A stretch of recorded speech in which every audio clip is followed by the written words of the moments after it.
Po objavi ugotovitev obremenitvenih preizkusov 8 bank v Sloveniji, ki so pokazali na 4,7 milijarde evrov globoko brezno, se mora zdaj čim prej začeti sanacija bančnega sistema.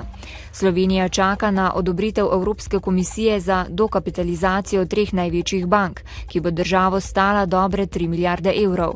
Šele potem se bo lahko začel prenos slabih terjatev na tako imenovano slabo banko, s čimer se bo predvidoma sprostil bančni krč. Kot sta sinoči na izredni seji Državnega zbora znova poudarila guverner Banke Slovenije Boštjan Jazbec in finančni minister Uroš Čufer, so vloge varčevalcev varne. Zunanji minister Karl Erjavec je po odstopu strankarskega kolega Tomaža Gantarja začasno prevzel največ 3-mesečno vodenje Ministrstva za zdravje. Že ob prevzemu je bil odločen.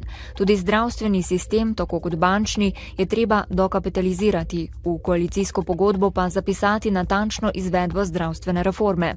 Zelo jasen je bil tudi glede vladnega soglasja, da bi klinični center še naprej vodil Simon Vrhunec.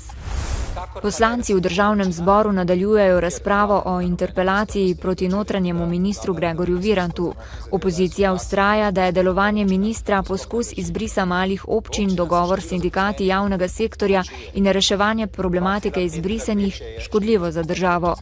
Koalicijski poslanci pa ministra branijo in predlagateljem interpelacije očitajo politikanstvo, saj da je minister zgolj uresničeval odločbe državnih in evropskih institucij.